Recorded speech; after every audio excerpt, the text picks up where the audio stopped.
Hello students, आज हम पढ़ेंगे मैट्रिक्स के बारे में। ठीक है, तो ये चैप्टर आपका क्लास 11th में भी है।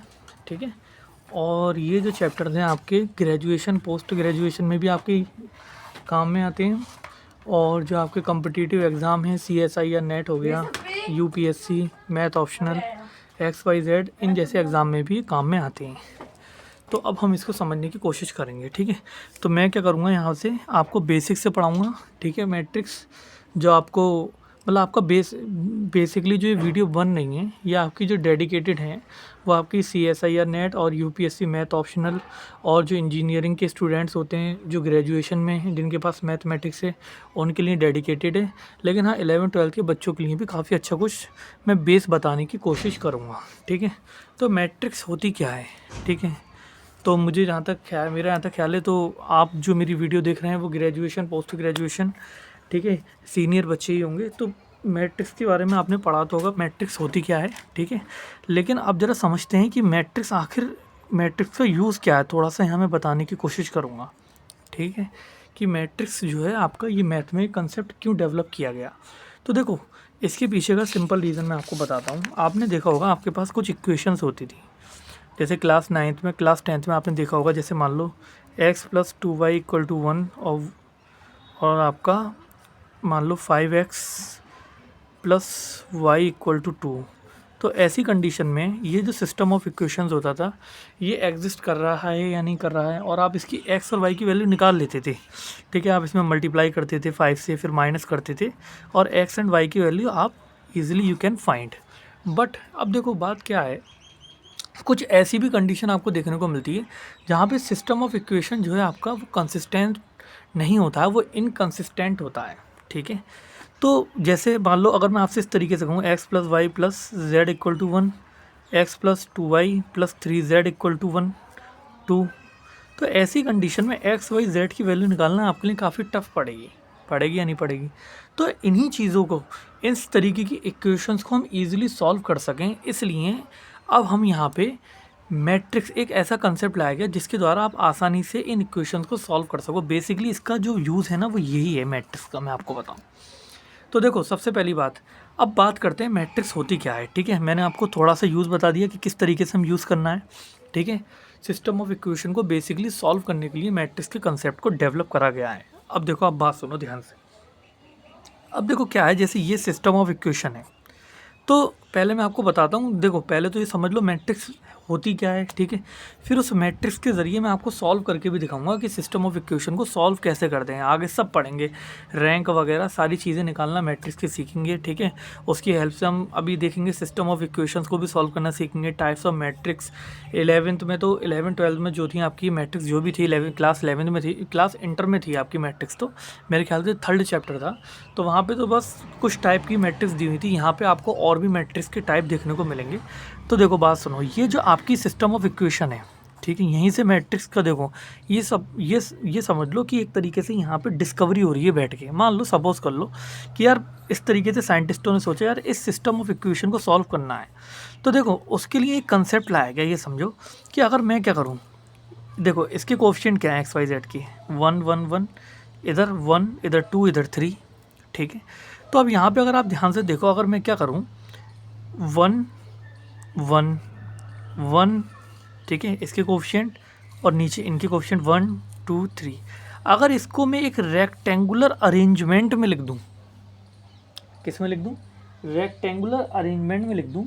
ठीक है, इन विच दे अकर इन द गिवन इक्वेशन। ठीक है, rectangular arrangement of the number in which they occur in the equation. इस तरीके से आपका मुझे रखना है रेक्टेंगुलर। देखो ये एक रेक्टेंगल टाइप लग रही है या नहीं लग रहा है शेप, ये रेक्टेंगल इसी तरीके से तो होता है। ठीक है, ये तो रेक्टेंगल होते हैं आपका। ठीक है, तो एक तरीके से रेक्टेंगुलर अरेंजमेंट है, इस तरीके से मैं रख रहा हूँ, rectangular arrangement of the number in which they occur in the equation. Equation में जिस तरीके से अकर हो रहे हैं उस तरीके से नंबर्स को रख रहा हूँ। तो कहा गया यही है आपकी मैट्रिक्स। क्या है ये? मैट्रिक्स है। इसे क्या कहेंगे हम? ये कहलाइए आपकी मैट्रिक्स। ठीक है, अब देखो यहाँ पे मैट्रिक्स में क्या देखा गया, ध्यान से देखना, 1 1 1 1 2 3। ठीक है, ये मैट्रिक्स बन गई। अब यहाँ पे कुछ मैट्रिक्स को सिंबल दिए गए। देखो आप ध्यान से देखो, देखो ये जो लाइन होती है ना, ये लाइन आपने पढ़ा होगा, इन लाइन को कहते हैं रो। क्या कहते हैं, रो, और इन्हें कहते हैं कॉलम। क्या कहते हैं, कॉलम। सॉरी मैं क्या कह रहा हूँ, ये आपकी क्या कहलाती हैं, रो कहलाती हैं, और ये जो होती हैं आपकी, ठीक है, इन्हें कहते हैं कॉलम। क्या कहते हैं, कॉलम। तो अगर मैं आपसे पूछूं how many rose in this matrix, तो आप कहोगे भाई एक ये रो है और एक ये रो है, तो दो तो रो हो गई इसमें, कितनी रो हैं, 2 रोज हैं, और 1 2 3, और यहाँ पे आपके 3 कॉलम्स हैं। कितने कॉलम्स हैं आपके, 3 कॉलम्स आपको देखने को मिलेंगे। ठीक है, तो देखो इस मैट्रिक्स में जैसे 1 1 1 1 2 3, हमें कितने रोज़ देखने को मिल रहे हैं, 2 रोज़ और 3 कॉलम। तो ये एक तरीके से इस मैट्रिक्स का साइज़ हो गया। साइज़ ऑफ मैट्रिक्स का मतलब ये होता है कि उस मैट्रिक्स में आपने नंबर्स को कितनी रोज़ में और कितने कॉलम्स में लगाया है। ठीक है, कितनी रोज़ में और कितने कॉलम्स में लगाया है, कह लो कितने वर्टिकली और कितने हॉरिजॉन्टली आपने नंबर्स को अरेंजमेंट करा है, जो आपको इक्वेशन दी होगी। जो भी आपको मैट्रिक्स दिखती है ना, वो जो मैट्रिक्स के जो नंबर्स होते हैं वो किसी न किसी इक्वेशंस की कोफिशिएंट इक्वेशंस होती है, उसकी कोफिशिएंट से मिलके बनाई जाती है। तो आपको तो नॉर्मली ऐसी मैट्रिक्स दिख जाती है, ठीक है, लेकिन बेसिकली जो इसका यूज़ है भाई सिस्टम ऑफ इक्वेशन को सॉल्व करने के लिए किया जाता है। ठीक है, तो देखो यहाँ पे कितने रो हैं, 2 रो हैं और 3 कॉलम। तो इधर मैट्रिक्स पे हम लिखते हैं, ये इसका साइज़ हो गया कि यहाँ पे 2 रोज हैं, फर्स्ट रो इसे कहते हैं R1, और ये जो होती है ये होती है सेकंड रो। ये पूरी R1 रो है, ये पूरी R2 रो है, और ये तुम्हारा C1 कॉलम है, और ये आपका C2 कॉलम है, और ये आपका C3 कॉलम है। तो ये हो गया इस मैट्रिक्स का साइज़। और अगर आप ध्यान से देखो यहाँ पे हर एक नंबर, ठीक है, जैसे मान लो, देखो इसको पहली बात तो हम एक नेम दे देते हैं, जैसे मान लो A मैट्रिक्स कह दिया, क्या कह दिया, A मैट्रिक्स नाम दे दिया ना हमने मैट्रिक्स का। इसी तरीके से मान लो एक B मैट्रिक्स मैंने ले ली, 1 4 7 3 2 1, तो आप यहाँ देख के बता सकते हो इसका साइज़ क्या होगा, 1 2 2 रोज़ हो गए और 3 कॉलम्स हो गए आपके, हो गए या नहीं हो गए। अब देखो ध्यान से सुनो, इस मैट्रिक्स में, ठीक है, इस मैट्रिक्स में जो हर एक नंबर होता है ना, ये इसको कहते हैं एलिमेंट ऑफ मैट्रिक्स। क्या कहते हैं, एलिमेंट ऑफ मैट्रिक्स। ये आपने पढ़ा होगा सब, बस मैं समझाने के लिए थोड़ा सा बता रहा हूँ। ठीक है, एलिमेंट ऑफ मैट्रिक्स कहते हैं इन सबको। ये सब क्या कहलाते हैं, ये बी मैट्रिक्स के एलिमेंट कहलाते हैं। क्या कहलाते हैं, बी मैट्रिक्स के एलिमेंट कहलाते हैं। और यहाँ पे मैट्रिक्स में हर एक एलिमेंट का जो है एक सिंगल रिप्रेजेंटेशन होता है। मतलब यहाँ पे हर एक एलिमेंट की जो एक पोजीशन होती है। जैसे ये जो फर्स्ट एलिमेंट है, अगर आप ध्यान से देखो तो देखो ये आपका कितनी रोज़ हैं, यहाँ पे 2 रोज़ हैं। इसे हम कहेंगे R1, इसे कहेंगे हम R2, इसे कहेंगे हम C1, इसे कहेंगे C2, इसे कहेंगे C3। ये कॉलम्स हैं, ये रोज़ हैं। तो अगर आप ध्यान से देखो यहाँ पे, तो जो ये जो 1 लिखा हुआ है, ये नंबर की पोजीशन है कहाँ पे, ये है कहाँ एक्चुअल में, तो आप देखोगे ये R1 रो और C1 कॉलम में है। ये R1 रो में है और C1 कॉलम में है। तो ये इसकी सिंगल रिप्रेजेंटेशन है, यानी कि भाई ये फर्स्ट रो और फर्स्ट कॉलम में। आप कहोगे देखो ये फर्स्ट रो में है और फर्स्ट कॉलम में। अब आप कहोगे सर 3 भी तो नहीं, 3 आपका जो है सेकंड रो में है। ठीक है, हर एक नंबर का यूनिक रिप्रेजेंटेशन होता है, और इसको जो है हम एक एलिमेंट के ज़रिए रिप्रेजेंट करते हैं, वो होता है आपका A11। जैसे इसका जो ये जो फर्स्ट एलिमेंट है ना, ऐसे हम A11 से रिप्रेजेंट करेंगे। इसका मीनिंग क्या होता है, इसका मीनिंग होता है कि ऐसा एलिमेंट जो आपका फर्स्ट रो और फर्स्ट कॉलम में हो। ठीक है, A11 किसको रिप्रेजेंट कर रहा है, a number which is situated on first row and first column. ठीक है, उसको हम क्या कहेंगे, A11। ये क्या है आपका element of A, element of A नहीं, सॉरी यहाँ पे B मैट्रिक्स लिए तो एलिमेंट ऑफ B मैट्रिक्स। ठीक है, तो A11 क्या होगा आपका 1। इसी तरीके से देखो जो 4 है, इसकी एक अलग पोजीशन है, ये फर्स्ट रो में है और सेकंड कॉलम में। तो देखो हम इसको A12 लिखेंगे, पहले रो को लिखते हैं नंबर ऑफ रो, इधर नंबर ऑफ कॉलम। तो फर्स्ट रो और सेकंड कॉलम में कौन सा एलिमेंट है, वो है 4। इसी तरीके से A13, ठीक है, फर्स्ट रो थर्ड कॉलम। इसी तरीके से A21 second row first column, ये हो गया आपका 3। Second row second column, second row second column, तो ये हो गया आपका 2। इस तरीके से नंबर्स हो गए। देखो हर एक नंबर का अपना अलग अलग रिप्रेजेंटेशन है या नहीं है ना। ठीक है, तो ये होती है आपकी मैट्रिक्स। क्या होती है, मैट्रिक्स। तो मैट्रिक्स का यूज़ बेसिकली हम क्या करेंगे, सिस्टम ऑफ इक्वेशंस को सॉल्व करने के लिए हम करेंगे इसका यूज़। ठीक है, अब देखो बात सुनो। ठीक है, तो ये आपने समझ लिया मैट्रिक्स किसको कहते हैं। ठीक है, अब मान लो देखो यहाँ जो पीछे मैंने मैट्रिक्स ली थी, तो यहाँ पे 2 रोज थे 3 कॉलम्स। इस तरीके से मैट्रिक्स जो हो सकती है कितने भी उसमें रोज हो सकते हैं, कितने भी कॉलम्स हो सकते हैं, लेकिन इनफाइनाइट रो या कॉलम नहीं होंगे। बात समझ में आ रही है? इनफाइनाइट रो या कॉलम की हम बात नहीं करते, रो और कॉलम जो है वो फाइनाइट होंगे, कितने भी हो सकते हैं। जैसे फाइनाइट का मतलब 1 करोड़, 1 करोड़ फाइनाइट है, यस 1 करोड़ फाइनाइट है, ठीक है। 1 अरब, 1 बिलियन 1 ट्रिलियन, ये सब फाइनाइट है। फाइनाइट का मतलब होता है जैसे ये बॉक्स है, मान लो इस बॉक्स में मैं जिस जिस नंबर को लिख सकता हूँ वो फाइनाइट नंबर है। जैसे मैं 1 बिलियन, मैंने 1 बिलियन लिख दिया ना, मान लो आपका मैं लिखूँ 1 मिलियन, तो 10⁶, ये फाइनाइट नंबर हो गया। तो इनफाइनाइट नंबर क्या है? इनफाइनाइट नंबर का मतलब होता है कि वो नंबर जो हर एक नंबर से बड़ा हो। जैसे हम देखते हैं ना कि अगर मैं इस तरीके से यहाँ पे इस मैट्रिक्स में मैं क्या करूँ, आपके जो रोज़ ले रहा हूँ, रो के अंदर जो एलिमेंट ले रहा हूँ, जैसे फर्स्ट कॉलम का एलिमेंट है, फर्स्ट रो सेकंड कॉलम का एलिमेंट है, इस तरीके से अगर ये चलते ही जाएँ, मैं इनको लिखते ही जाऊँ, तो ये क्या कहलाएंगे? नंबर ऑफ इनफाइनाइट एलिमेंट्स कहलाएंगे, total number of infinite element. तो नंबर ऑफ इनफाइनाइट एलिमेंट नहीं होना चाहिए, फाइनाइट होना चाहिए। 1000, 20,000, 30,000 ले लो, लेकिन देखो इतनी बड़ी बड़ी मैट्रिक्स से हम नहीं लेते हैं, ठीक है, इतनी बड़ी बड़ी मैट्रिक्स से नहीं लेते हैं। अब देखो हम एक जनरल फॉर्म लिखते हैं, क्या लिखते हैं? एक जनरल फॉर्म हम यहाँ पे आपको लिख कर दिखाते हैं। जैसे आपकी क्लास में भी हर स्टूडेंट, जैसे मान लो आप जिस क्लास में पढ़ते हैं, हर आपकी क्लास में हर एक स्टूडेंट का एक अलग अलग नेम होगा, हो सकता है कुछ का सेम भी हो, ठीक है, लेकिन उन सब को जनरलाइज करके क्या कहा जाता है? स्टूडेंट्स कहा जाता है, नहीं कहा जाता है? या आप जिस क्लास में पढ़ते हैं उस क्लास के स्टूडेंट्स आपको कहा जाता है, ठीक है। इसी तरीके से अब मैट्रिक्स तो कई सारी हो सकती है, इनफाइनाइट मैट्रिक्स मैं बना सकता हूँ, ठीक है, डिफरेंट डिफरेंट रो, डिफरेंट डिफरेंट कॉलम की।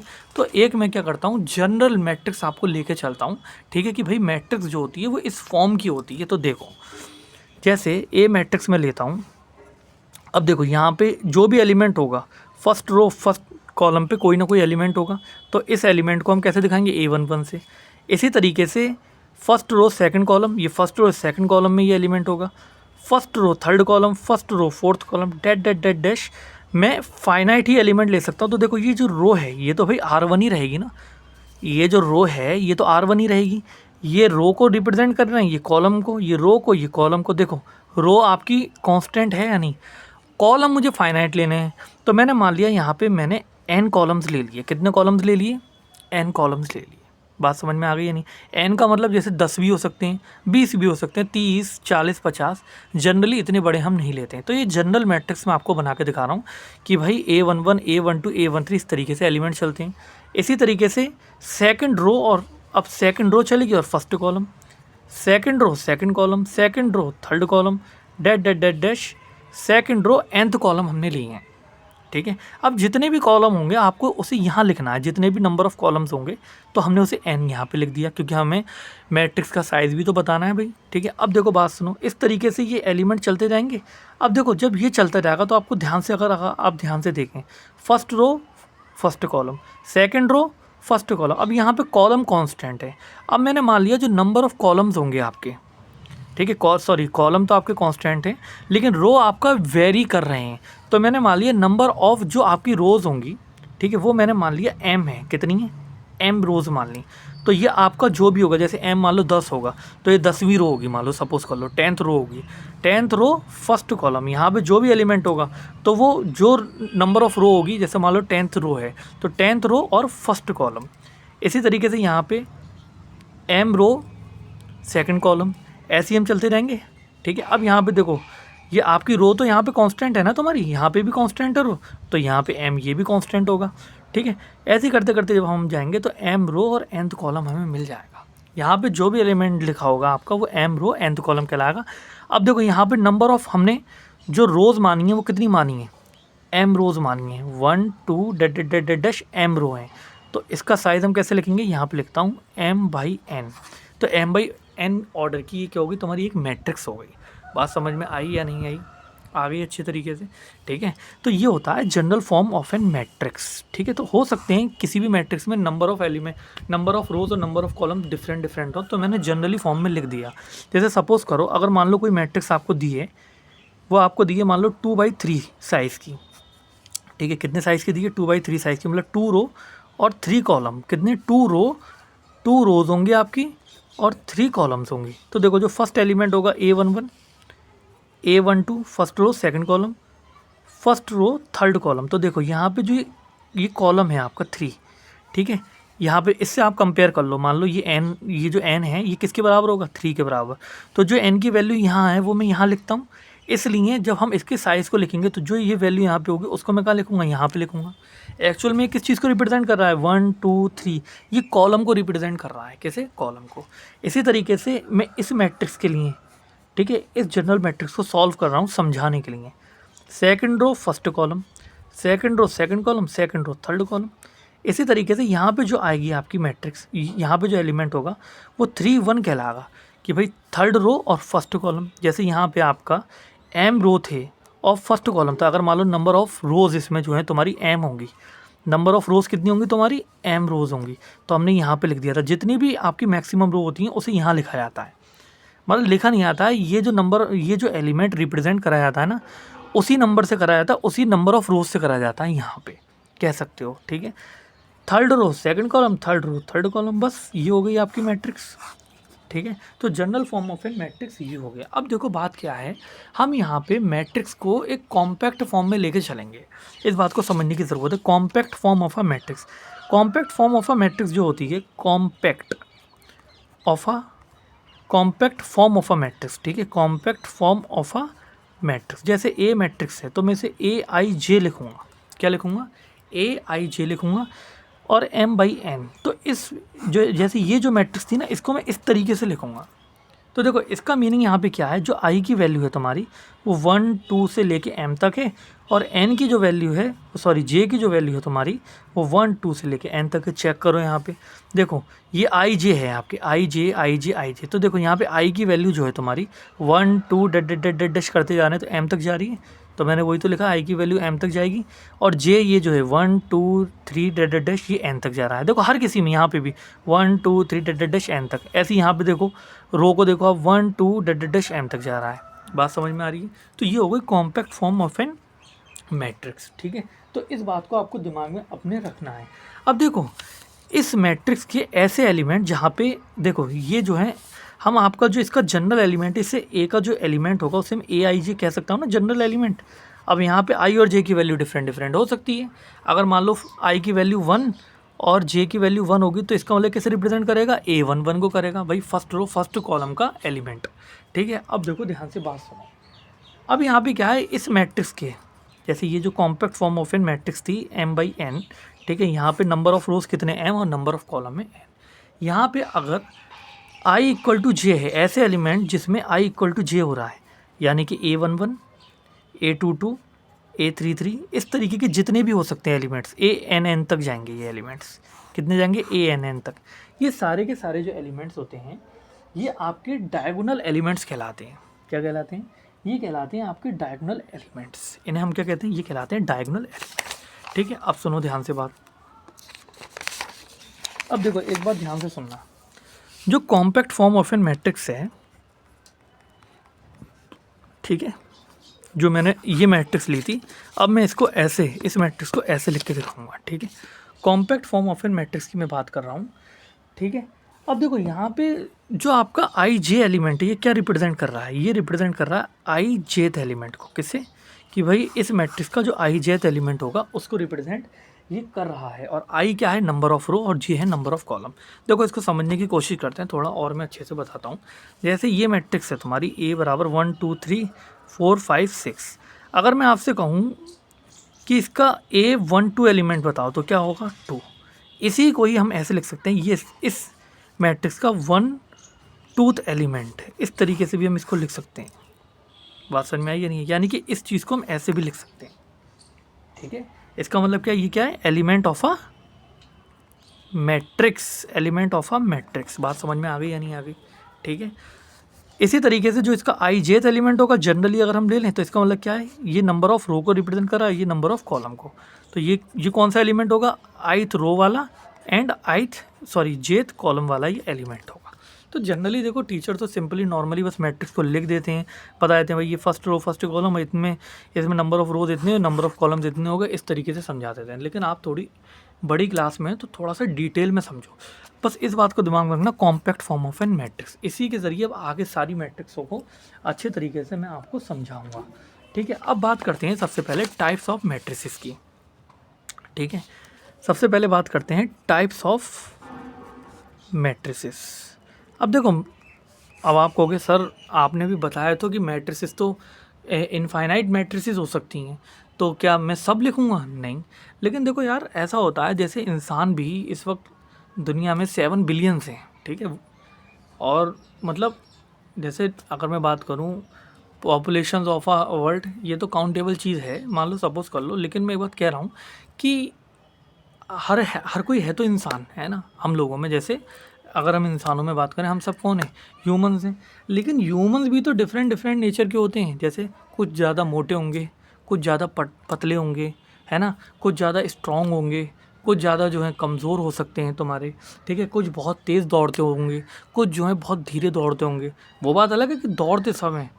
ठीक है, और कुछ ना कुछ कैपेबिलिटी काम करने की तो सब में ही होगी, लेकिन कुछ डिफरेंट होते हैं अपनी कैपेबिलिटी के ज़रिए। जैसे कुछ लंबे होते हैं हम में, कुछ गट्टे होते हैं। इसी तरीके से कुछ मैट्रिसेस देखी गई कि उनका टाइप एक सा है। ठीक है, एक टाइप की मैट्रिक्स हमने देखेंगे। देखो, इसमें एक मैट्रिक्स आती है जिसे हम कहते हैं स्क्वायर मैट्रिक्स। ये सबसे इंपॉर्टेंट मैट्रिक्स है। ठीक है, तो देखो सिस्टम ऑफ इक्वेशन आपको गिवन होगा, तो उसमें से जब आप क्या करोगे, जो नंबर्स होंगे उसके कोफिशिएंट होंगे आपके वेरिएबल्स के, उनको आप इस तरीके से रेक्टेंगुलर फॉर्म में अरेंज करो कि उसमें आपके number of rows equal to number of columns आए। ठीक है, स्क्वायर मैट्रिक्स, देखो कोई भी मैट्रिक्स है आपकी, अब मैं इसे कॉम्पैक्ट फॉर्म में लिखूंगा आई जे। ठीक है, यहाँ पे ये क्या होगा तुम्हारा m बाई एन, जैसे कोई भी मैट्रिक्स मान लो तुम्हारी। ठीक है, अगर यहाँ पे m इक्वल टू एन हो जाता है मैट्रिक्स में, यानी कि number of row equal to number of column हो जाता है, तो ऐसी मैट्रिक्स को स्क्वायर मैट्रिक्स कहते हैं। बहुत इंपॉर्टेंट मैट्रिक्स है ये, इस बात को समझने की कोशिश करना।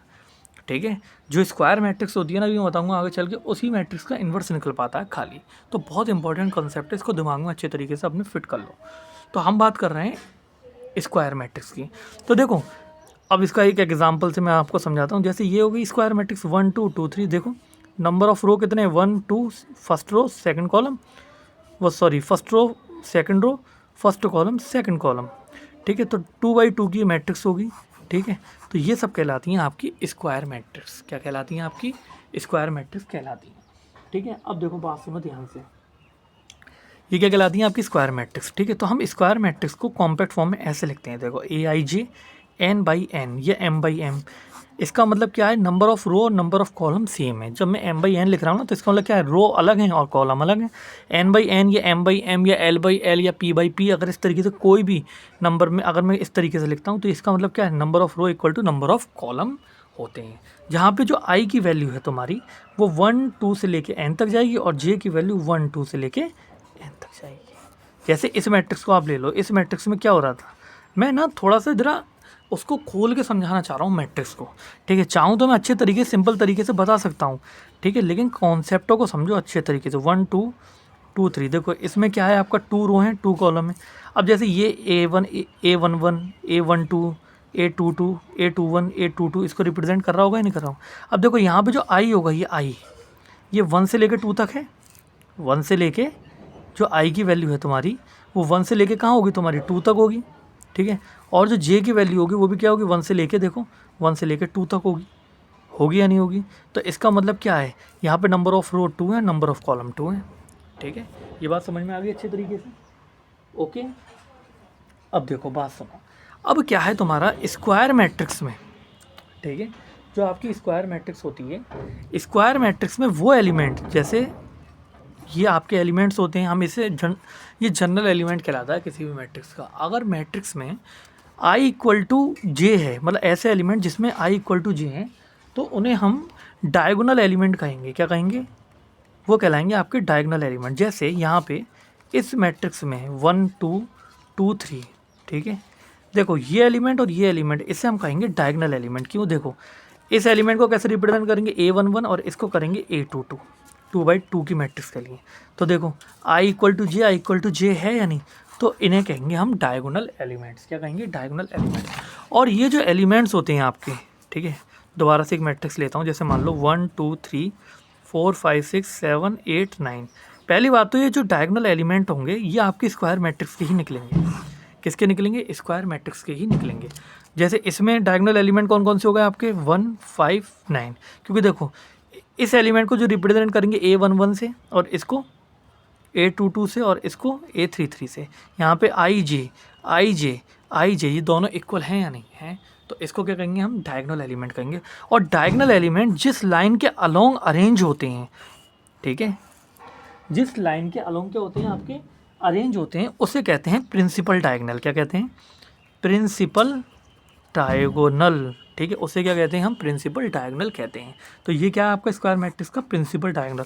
तो कोई भी मैट्रिक्स होती है, डायगोनल तो हमें पता है, ठीक है, जो भी मैट्रिक्स होगी आपकी तो स्क्वायर मैट्रिक्स होनी चाहिए, तो वो उसका प्रिंसिपल डायगोनल क्या होगा? ये होगा।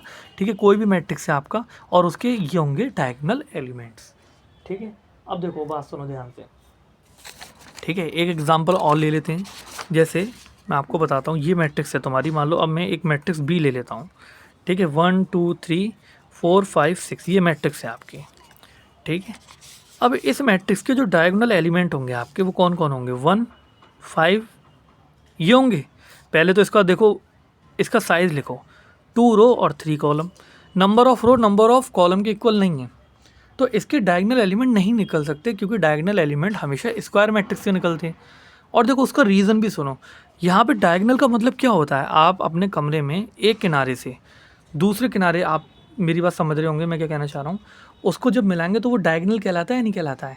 किसी भी बॉक्स का एक नीचे का कोना एक तरफ का और ऊपर का एक कोना एक तरफ का, उसे मिलाओगे तो वो डायगोनल कहलाएगा। अब बताओ यहाँ किन एलिमेंट्स को मिलाएं जिससे डायगोनल मिल जाएगा? मिल ही नहीं पाएगा ना। जैसे ये स्क्वायर है, तो इस स्क्वायर जैसे रेक्टेंगल है, इसका जो डायगोनल होगा वो ये होगा ना भाई। तो जो एलिमेंट यहाँ पे आएंगे आपके वो डायगोनल एलिमेंट कहलाएंगे या नहीं कहलाएंगे? यहाँ पे ऐसा पॉसिबल ही नहीं होगा। जब सेम साइज़ होगा ना, ठीक है, जब आपका क्या होगा? साइज़ क्या होगा तुम्हारा? सेम होगा मैट्रिक्स का, तब वहाँ पे आपको डायगोनल देखने को मिल सकेगा। ठीक है, तो इसलिए यहाँ पे number of row number of column की इक्वल होना चाहिए, इसलिए यहाँ पे डायगोनल एलिमेंट नहीं मिल पाएंगे। लेकिन अगर मैं ये लिख दूँ 7 8 9 3x3 की मैट्रिक्स बना दूँ, तो देखो A11 A22 और A33 ये तीनों के तीनों डायगोनल एलिमेंट्स कहलाएंगे और ये प्रिंसिपल डायगोनल बनाएंगे। ये क्या है? 1 5 9 ये सब प्रिंसिपल डायगोनल है। इसका प्रिंसिपल डायगोनल क्या है? ये है प्रिंसिपल डायगोनल। बात समझ में आ गई? और जो A11 यानी कि 1, A22 यानी कि 5 और A33 यानी कि 9 ये है ये क्या है? आपके डायगोनल एलिमेंट। ये क्या कहलाएंगे? आपके डायगोनल एलिमेंट कहलाएंगे। किसके? प्रिंसिपल डायगोनल के। इतनी बात समझ में आ गई अच्छे तरीके से? अब देखो अगली मैट्रिक्स को हम समझते हैं। ठीक है, ये हो गई आपकी स्क्वायर मैट्रिक्स। अब बात करते हैं आपका यूनिट मैट्रिक्स की। किसकी? यूनिट मैट्रिक्स की। तो देखो यूनिट मैट्रिक्स क्या है? ये भी जो यूनिट मैट्रिक्स होती है ना, ये आपकी क्या होनी चाहिए? यूनिट मैट्रिक्स जो होती है आपकी, ये आपकी स्क्वायर मैट्रिक्स ही होनी चाहिए। क्या होनी चाहिए? स्क्वायर मैट्रिक्स ही होनी चाहिए। ठीक है, M/M। ऐसे क्या कहेंगे? M order square matrix. क्या कहेंगे? M order matrix. ठीक है, एम रोड मैट्रिक्स कहेंगे। ठीक है, यूनिट मैट्रिक्स में क्या होता है? जो आपके इसके जो एलिमेंट होते हैं ना यूनिट मैट्रिक्स के, ये या तो 1 होंगे या 0 होंगे। देखो 1 कब होंगे? जब i = j होगा। और 0 कब होंगे?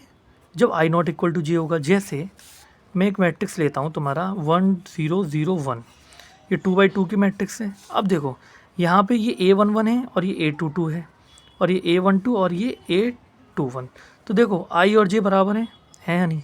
तो यहाँ पे क्या वैल्यू आ रही है तुम्हारी? 1 1 आ रही है।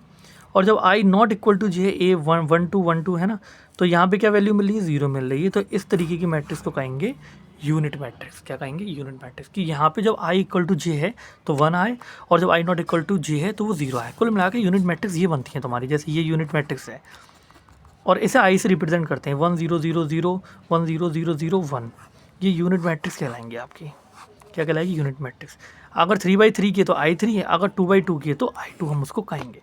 अब देखो जैसे ये मैट्रिक्स अगर मैं लिखूँ 1 0 0 0 0 0 1, ठीक है, तो ये क्या आपकी यूनिट मैट्रिक्स हो सकती है? यूनिट मैट्रिक्स को आइडेंटिटी मैट्रिक्स भी कहते हैं।